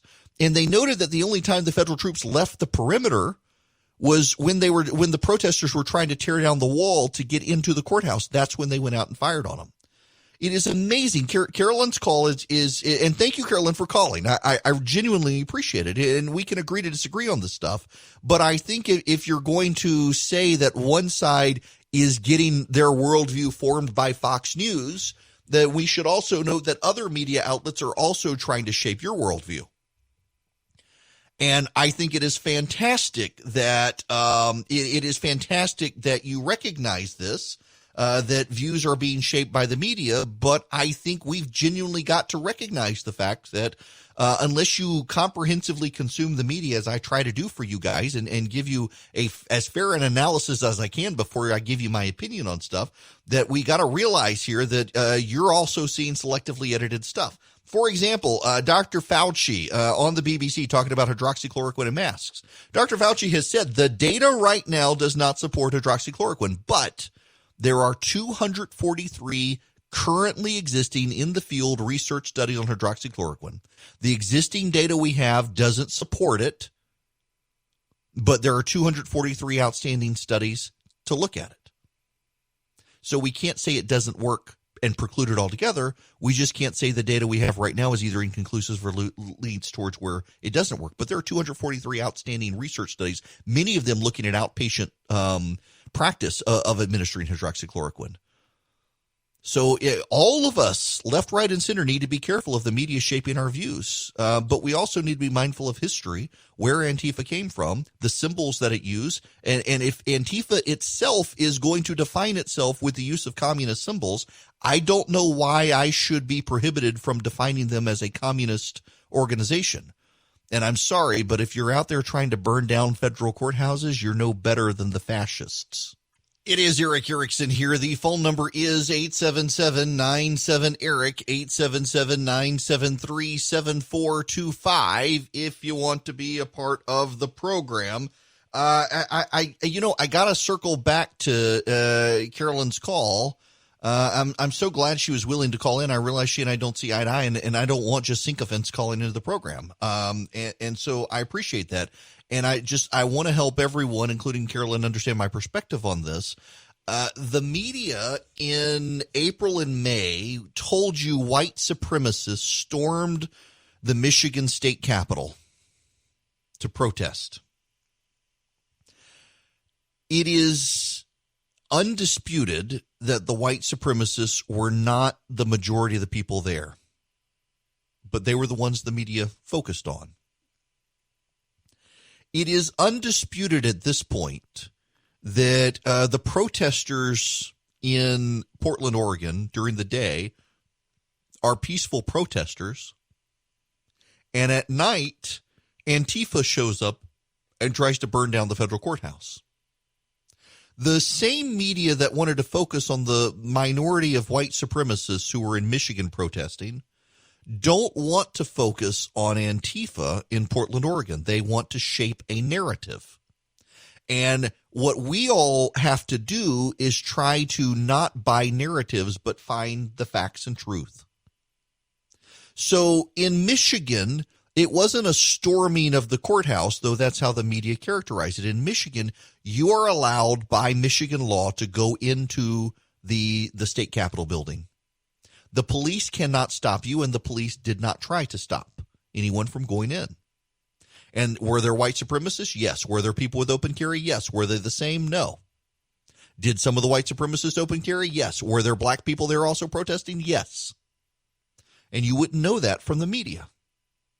In Portland, Oregon, if you just paid attention to your average mainstream media from CNN or MSNBC or ABC, CBS, NBC, Wall Street Journal, New York Times, Washington Post, you would not know that you've got protesters at night who are violent and protesters in day who are peaceful.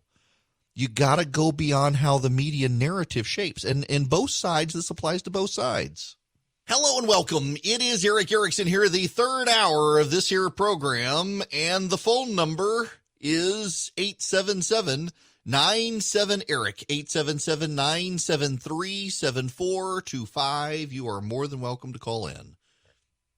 I need to begin just very briefly with something. On Friday, the father of two good friends of mine received the Presidential Medal of Freedom, and the man is an American hero. Jim Ryan, you may know the name of Jim Ryan. He was for a time a congressman from Kansas, a great conservative congressman and great leader in Congress for a number of years. He was the first U.S. high schooler to ever break the 4-minute barrier running the mile. He was the 1968 Olympic silver medalist in the 1,500-meter run. He's a 3-time Olympian. He put American track back in the record books for the United States of America. He was given the Presidential Medal of Freedom during a ceremony at the White House. The president said he personified the greatness of our country throughout his life. He's a giant of American athletics. I believe he's only the 7th or 8th athlete to be awarded the Presidential Medal of Freedom. He went to Wichita East High School and was on the track team. He was cut from several teams in his youth, and he started running 100 miles a week, even into the night after getting out of school. It's what he did. When he was 17 years old, he became the first high school athlete to break the 4-minute barrier. He ran a mile in 3 minutes, 59 seconds, and then qualified for the 1964 Tokyo Olympics. He was the Sportsman of the Year from Sports Illustrated in 1966. That year, he also smashed the world record in the mile, 3 minutes and 51.3 seconds. He was on Sports Illustrated's cover 7 times before the age of 25. And then, after distinguished representation of the United States in Olympic Games, in 1996, he ran for Congress and won, and was there for 10 years until 2006. Jim Ryan is genuinely a great American. He has wonderful children, 2 of whom I count as good friends of mine. And this is so well-deserved and well-earned. The man is a legend. And we should remember and honor men like him who at times, particularly just for perspective, in the 1960s, the United States was going through a crisis of faith, kind of like what we're going through right now. Although I wasn't alive in the 1960s, but friends of mine who were say actually that was even worse than what we've got now. And we were trying to re-find our place in the world. And were we really going to be the leader of the free world? Which direction were we going to go as a country?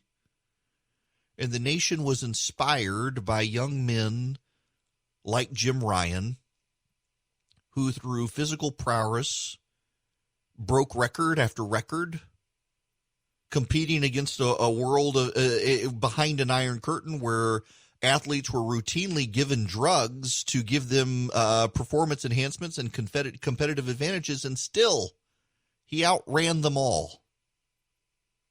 And still he reminded Americans of our inherent goodness and our inherent greatness. He won the silver medal. I believe it was at the Mexico City Olympics, I think. He was a tremendous athlete. And to this day inspires kids to get out and run. He inspires kids to put one foot in front of the other. He inspires Americans even now. The man's just a legend. He is a hero. And we rarely in this country see the Presidential Medal of Freedom going to athletes. This is an athlete who deserved it, who went on to serve his country in Congress, who served Kansas in Congress. It was committed to limited government and Christian values, and I cannot think of someone more worthy of an honor like this who comes from the athletic community and just did great, marvelous things for this country. And so thank you to the president, and congratulations to the whole Ryan family, and in particular to Jim Ryan for getting the Presidential Medal of Freedom. Well-earned, well-deserved, and Godspeed, sir. Thank you. Just, I wanted to say that, and it didn't get enough attention, I didn't think, in the media. It's nice today to see Chuck Norris, actually, of all things, come out with a piece on Jim Ryan. And yes, the Chuck Norris talking about the Jim Ryan is awesome. What both of them, American heroes.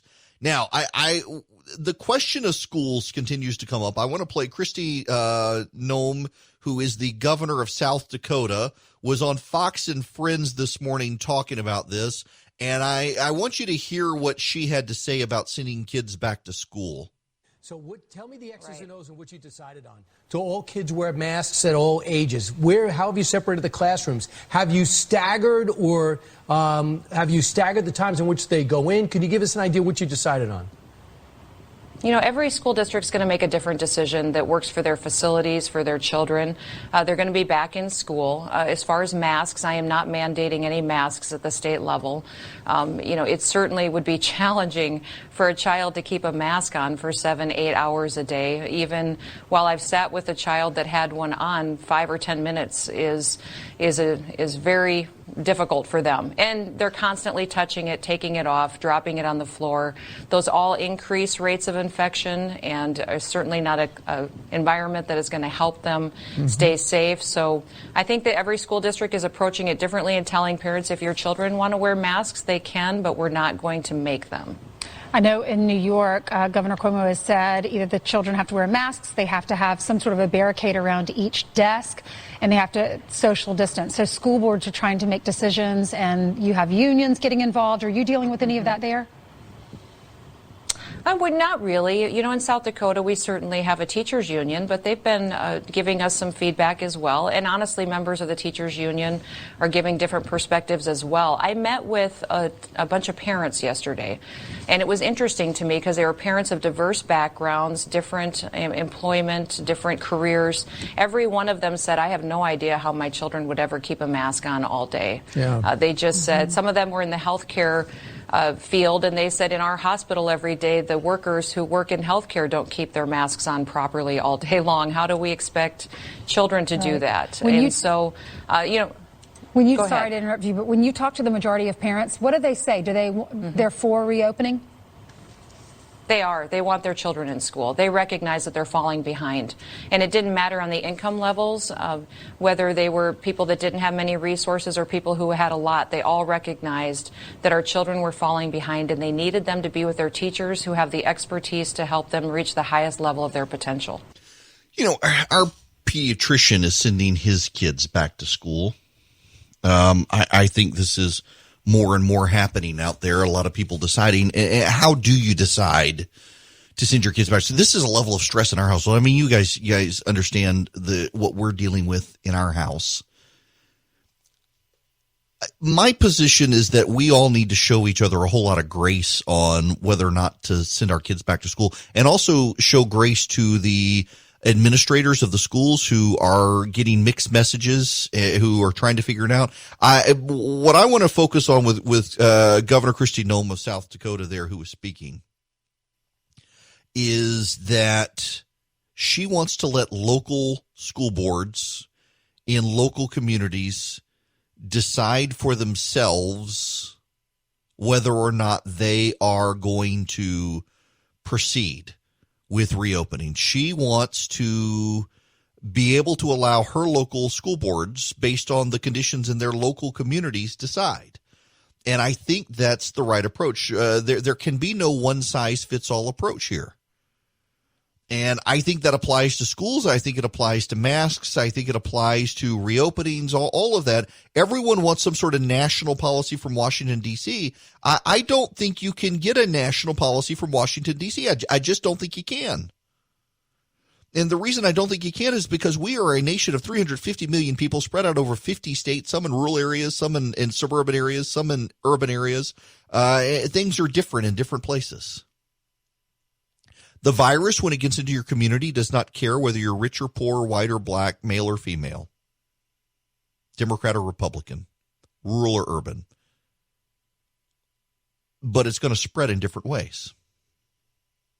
And there is legitimate fear, particularly among high school students, getting them in high school settings, that they go back to school and they start spreading the virus. They get their teachers sick. They get their parents sick. There's less of a concern among elementary school kids. There isn't a lot of documentation that at the elementary school level that is happening, that kids are significant vectors of the virus. They can get it and they can spread it. Just it's not significant. Letting local school districts decide, showing them some grace, being kind to one another is going to go far. I do have to say this, though. There are a lot of people, including a lot of you, I think, who you remain skeptical of the virus. I know too many people now who have died of it to be skeptical of it. Louis Gohmert, by the way, the congressman from Texas, has just been diagnosed with COVID-19.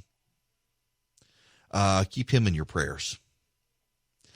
My concern with my family and sending my kids back to school is I know in our school community there are families that are skeptical. They think it's a plot to get the president. They read the fringy websites. And I don't mean that disparagingly. There's so much disinformation out there on both sides.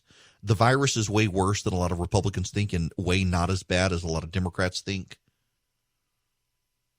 And it concerns me for my wife's health, who has lung cancer, that if our kids were to bring it home, she could get it from them. What would that do to the mental state of the kids, thinking, gosh, they infected their mom, and to my wife if she got it, and from other kids in school. Knowing that there are those who don't take it seriously, who don't think it's a big deal, who aren't doing the things that they need to do to minimize the potential to spread it and to get it. That concerns me. It really does concern me. There are ways to live your life without being scared of the virus, but also being responsible from it. But I think there are some people who want to show they live by faith. By God, we're going to go out there and we're not going to change our behavior, and God is with us, and this virus isn't going to get us. I don't think that's a theologically sound way to live, personally. God doesn't want us to be idiots in our life. But that does concern me that we all do have obligations to our neighbors and community, and we have elevated so much our individualism, and I believe in rugged individualism. I do. I think it's the solution to what ails us, and federalism, allowing the states to have more say, is I think the best strategy moving forward. But even I, someone who believes in rugged individualism, also does recognize that I have a responsibility to my neighbors. I mean, for example, I'm not going to be up cutting my grass at 2:00 in the morning, because that would be disrespectful to my neighbors. I would not be up in the middle of the night playing loud music or racing up and down the street at 3 a.m. That would be disrespectful to my neighbors. I'm not going to paint my house multiple colors and let the grass grow tall, because that would not just devalue my house, but my neighbors' houses as well. It would be disrespectful to them. I've got obligations to my community. I'm supposed to love my neighbor. I'm supposed to do unto others as I would like them to do unto me. And so I believe I've got to have a respectful approach and recognize that there are a lot of people who do take the virus seriously. And so my family and my kids need to take actions that minimize our exposure to it. And I'm just not sure that I trust other families to be as responsible. And that is a concern. But ultimately, at the end of the day, there's got to be a measure of grace, there's got to be a measure of trust, and there's got to be a measure of recognition that local communities need to decide this for themselves. You cannot have fiat from the state government in an urban area like Atlanta dictating the demands of a place like Wilkinson County, Georgia, that's super rural. Your mileage may vary depending on where you are, and also your schools may vary, and the quality of education you get may vary. And these are all complicated subjects that are best left to local governments to decide. And we just need to be willing to recognize that local governments may look at the solutions and come up with different conclusions, and we should have enough grace to recognize we have chosen these people to be our leaders, and we should be in prayer for them and support them as best we can so that they can make up their mind what they believe is best for the local community and best for their schools. Welcome back. It is Eric Erickson here. The phone number is 877-97-ERIC, 877-973-7425. There's polling out. There's polling out in Georgia. Let me see. Where did I just see this? Click this. Dun-dun-dun. All righty. Newly released Monmouth poll of Georgia. Well, it's Monmouth. Monmouth isn't a great. I mean, they're okay, but they don't have the best track record. But they got the president and Joe Biden tied, which I believe reflects other polling. They also have Purdue ahead of Ossoff's 49-43, which does reflect others. The biggest surprise here, is Lefleur versus Collins. You've got Lefleur 26%, Collins 20%, Matt Lieberman at 14%. Lefleur being ahead of Collins is a surprise to everyone. And I'm sure that I'm sure that the Collins team will say, well, it is a Monmouth University poll, and Monmouth University poll doesn't have a great track record. At the same time, I got to say, there are a couple of things I would note. Doug Collins, everywhere I drive around the state, has signs in people's yards, and Lefleur has signs in people's right-of-ways, or in right-of-ways along the street. At the same time, Lefleur has a lot more money than Collins. And she's slow rolling a buildup of support for herself over time. She's got the governor's campaign working with her in South Georgia. She's actually got some good connections in South Georgia. It's just it's interesting. It's very interesting to see the dynamics of this race. And you know, I allowed Doug Collins to defend himself on the attacks over his indigent criminal defense representation. I think that's a bad attack against him. But I like Lefleur and I like Collins. I'm supporting Lefleur. I'm voting for Lefleur. I think the governor deserves the right to have his pick in the Senate. She has the right to be able to prove herself over time, and thus far she's proven herself to be a conservative, and so I will support him. But I just genuinely like Doug Collins. I genuinely like the man. If it is Collins and a Democrat in the runoff, I will be knocking on doors as best I can for Collins. I like the guy, and I think he'd be great in the Senate. And I wish there was a way to get him there without having to sacrifice Lefleur in the process. But I ultimately, at the end of the day, it was the governor's right to pick her, and I support Governor Kemp. I trust Governor Kemp.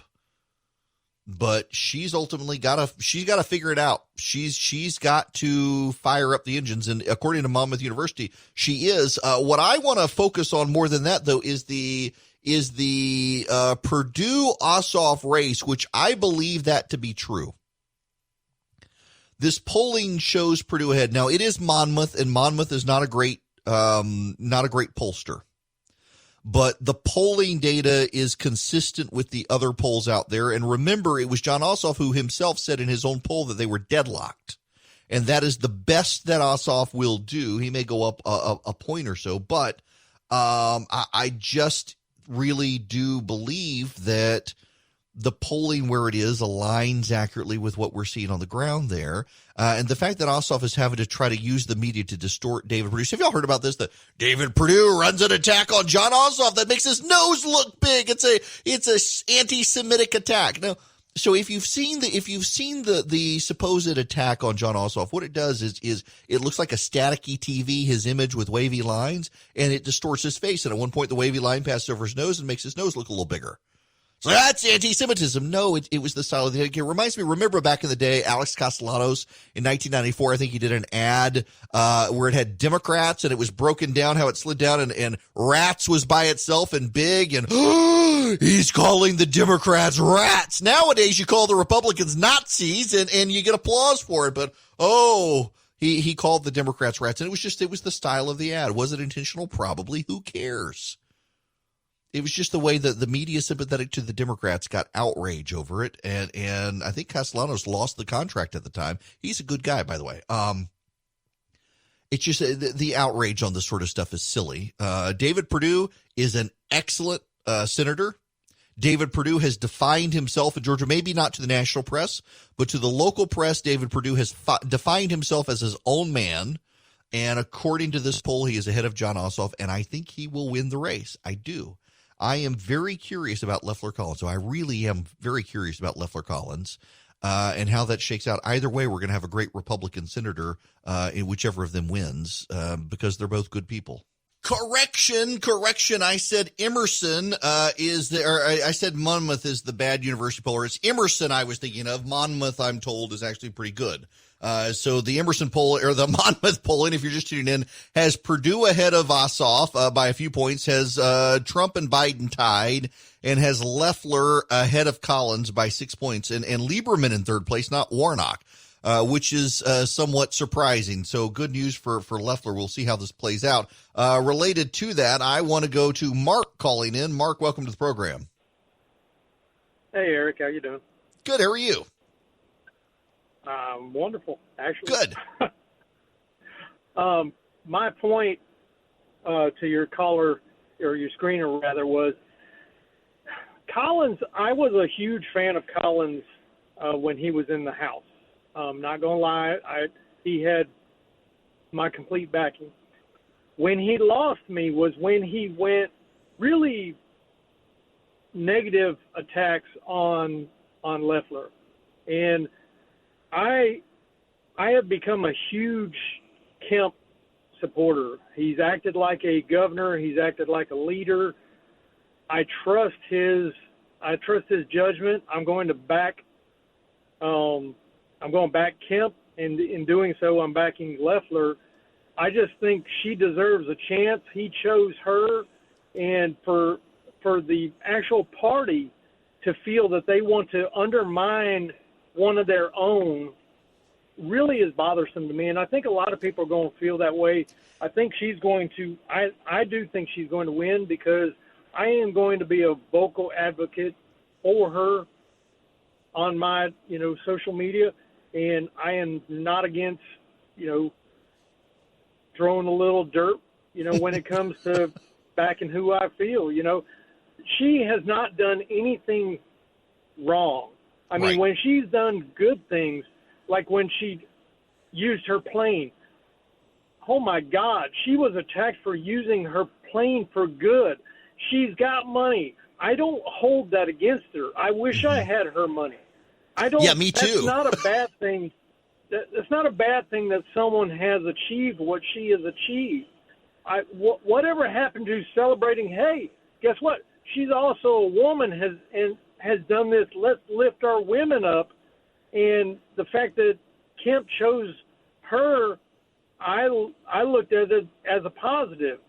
Now, I know Georgia's divided. It's got some, it's got some division in the party and all that, and you've highlighted that. And I appreciate you because I actually didn't know about the Gainesville crowd.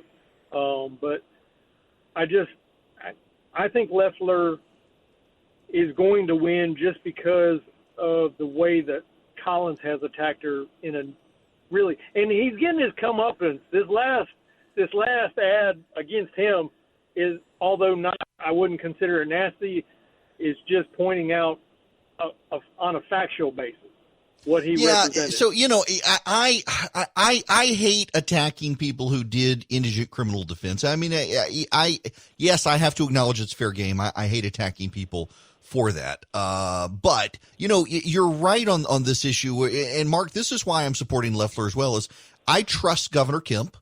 I think Governor Kemp constitutionally had the right to make the decision, and I think he chose well. I think that the governor put someone in who all the Republicans out there said, I want an outsider. I want an outsider. We're tired of these insiders. So he puts an outsider in, a woman who is an outsider, who is self-made. And, oh, my goodness gracious, you would think the world had ended. Why didn't he pick the insider?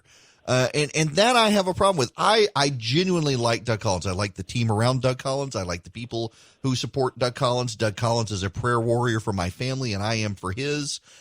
He is a good dude, and I wish there was a way to get him to the Senate. But as I have told him up front, I like him. He is more than welcome to come on anytime he wants. I will not allow the other side to come on and attack him on this program. I will not allow his side to come on and attack Lefleur. I like them both. But I want everyone to know I'm backing Lefleur because I trust Kemp's judgment and think she is owed the opportunity to define herself. And thus far, what we've seen is she has been very conservative. And I just don't like the attack on Doug Collins for his indigent criminal representation. And I don't like the attack on her for using her plane to bring home stranded Georgians. Or I wish I had a private plane. I wish I had Kelly Leffler's money. Frankly, I wish her husband would sponsor this radio program to help me, in lieu of advertisers, help me keep this radio program going. I would love to have access to net jets or a private jet. Y'all don't know how many people recognize me at the airport and yell at me. I would love to have a private. I would love to have access to her private jet. But attacking her for having a private jet and being able to fly around the state, why are we attacking someone who's successful? Why are we attacking success? The conservative movement should be about success. We should be about aspirations that, in America, one day you can grow up from a farm and you can own the New York Stock Exchange and have a jet. And by the way, she doesn't even have a big jet. I mean, if I had a private, I would want a better private plane. She's got a Challenger or some such. That thing can barely make it across the Atlantic. If you stop in New York City and refill, maybe it can. I want a Gulfstream or a Global 7500 but I picked out my private jet. Y'all, my private jet is a Gulfstream 700 with a bed in the back, and it can fit 19 people and sleep 13 people, and it can fly me anywhere in the world I want. And it's only $70 million, which is money I don't have. I don't even have money for like a fancy car. Okay, I got a Denali. That is fancy, but it's not like an Aston Martin. One day, if this show is successful, I hope to at least have a NetJet subscription and be able to fly back and forth wherever I want to go and take my friends with me on trips and essentially be a blessing to my friends. And hey, you want to stay at my beach house this weekend? You're having a hard time? Go stay at my beach house. You want to go up to Lake Burton? Stay at my cabin at Lake Burton. My cabin, of course, being an 8-bedroom mansion on the lake. But one day, I got aspirations, people. And I just don't think we should attack people for being successful. And I think it's condescending to say she married into money when it is clear from the record that she was actually a self-made person before she married her husband. And so she married her husband, and he's a successful person too. And they've built wealth together. I don't think there's, I find that the attacks on Lefleur and the attacks on Collins from both sides to be in bad form. I wish they could run this without attacking each other, but I'm a realist. I know it's going to happen. The main thing is I want one of them to make it. If I had Collins and Lefleur in the runoff, we could sleep well at night. And that's probably what's going to happen, by the way. We are probably going to see a Collins-Lefleur runoff. And I'll be fine with that because either way, we're going to get a great senator. You're going to see a lot of Republicans divided over this one. But it'll be a great time. Now, here's the interesting thing. Conundrum-wise, God forbid the president loses in November. Does he play a meaningful role if it's a Collins-Lefleur runoff in January? Does the president play a meaningful role? Will people listen to him? See, I've got this thinking in the back of my mind. If something happens and the president loses in November, what happens? Who becomes the messenger for his message? Because there is a clear desire for a message like his within the Republican Party. I mean, let's do worst case scenario out there. Actually, we can do the best case scenario too. What if he wins? But if the president in the worst case scenario, if he loses in November, I think that hurts Mike Pence's chances in 2024. I think he goes down with the ship. So who becomes the messenger for the combination of Trump and Trumpism? Is it Josh Hawley? Does Mike Pence, does he try in 2024 if he loses in 2020?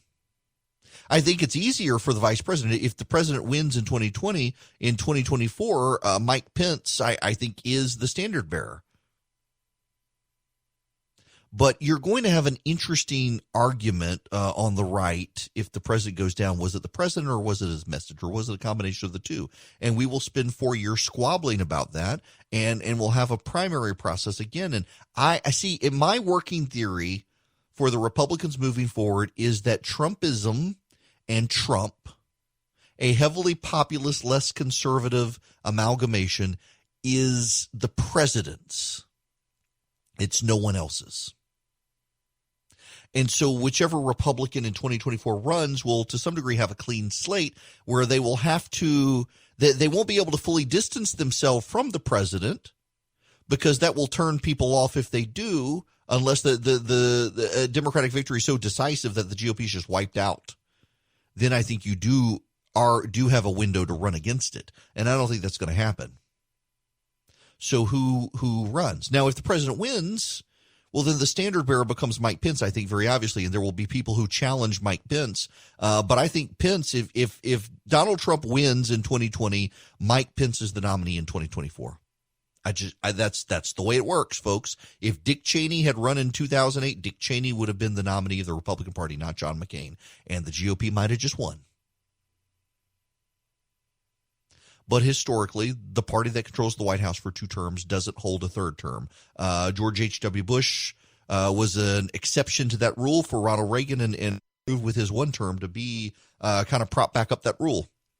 Hillary Clinton not winning in 2016 was a reaffirmation of the rule that the party that controls the White House does it for 8 years. The voters get tired and they go in the other direction. Where this plays out with the Republican Party, I don't know. But I'm going to be fascinated in the conversations. And I actually want to start having conversations and recording podcasts with the leaders of the party moving forward on what does the party look like. Whether the president loses or not, he's going to not be on the ballot in 2024, and others will have the opportunity to define the party for themselves. And how would each of these people define it? I'm excited to have the conversations. Because, y'all know my view on the president. I do think the president is a deeply flawed individual. I'm not a huge personal fan of his. Look, would I like to hang out with the guy? Yes, we've hung out before. And he's a nice guy. I do think character counts, though, and I got issues there. But we've gotten from tax cuts to getting out of the Paris deal to getting out of the Iran deal. I think the president has given us some policies. Whether you argue we got them in spite of him or because of him, we've gotten a lot of good stuff from this administration. And he surrounded himself with good people like Mike Pence. Russ Vought, confirmed as the Office of Management and Budget Director, is super, super effective conservative. You got Neil Gorsuch. You got Brett Kavanaugh. You got lots of judiciary picks. You've got, William Barr as the Attorney General, Mike Pompeo, Secretary. You got great, competent people. The media wants to make all these people into clown show, but they're highly competent, highly effective people. And all of these people are going to have say in the direction of the party, arguably more say than the president, who will either lose or be term limited in 2024. And there will be someone who can shape the party moving forward. And what will those ideas be? I think we can't even speculate, really, honestly, right now, 4 years removed from the 2024 election, what it's going to look like. What will the party stand for? But let me tell you one thing I think the party should make a play for. Increasingly, the Democratic Party is a party of rich white atheists. The Democratic Party is not the party of culturally conservative black and Hispanic voters. They have been there for a long time, and I don't think the Republican Party has really made a very persuasive case to lure them away, but I think they can. And when you look at the upcoming crop of Republican candidates who are out there, you have a more diverse and younger array of candidates than the Democratic Party does. All of them intellectually conservative, though they quibble around the edges. But you've got a party of Tim Scott and Nikki Haley, which is ironic that you have Tim Scott and Nikki Haley from the state that started the Civil War. You've still got Bobby Jindal out there. You've got, was it John James up in Michigan? Brilliant. You've got the doctor in Tennessee who's running for the Senate. Brilliant. He's running against Common Course candidate up there. The Republican Party has a deep bench of frankly non-white talent that holds to conservative principles, and the Democratic Party increasingly still is a party of rich white atheists who boo God, hate Jesus, and don't like the middle class. And there is a way, I think, for the Republican Party to completely collapse the Democrats. The Democrats are so convinced that they've got a lock on the next century of American politics, in large part because of using people like Antifa to silence and intimidate everyone else. But increasingly, more and more black and Hispanic voters realize that they're not really even welcome in the Democratic Party. Their votes are wanted, but they are not. And there's a play for the Republican Party long term in breaking up the Democratic coalition that I really think they need to engage in. One of those issues is the Second Amendment, because we're seeing more and more Hispanic and black gun owners in this country, first-time gun owners. Black gun owners tend to drift towards the right, and they should.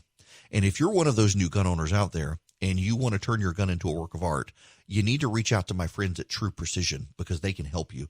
I'm actually going next week with a friend of mine in Atlanta to take my gun to a gun range and fire some rounds. I love it. I've got a Glock 43X. I got it from True Precision.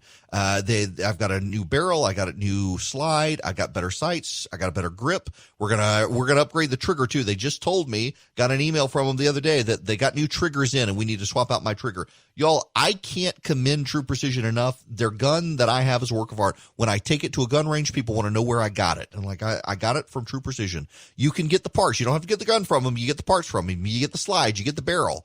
You get the grip. You get all of that stuff. You can upgrade your gun. You can buy those parts online as well. Go to true-precision.com.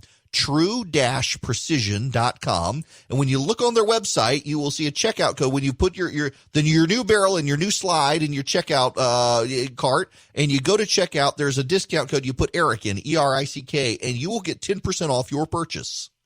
And it is worth it. You will turn your gun into a work of art. You will be on the gun range. People want to know, where did you get that from? And you'll say, True Precision. And others will go as well.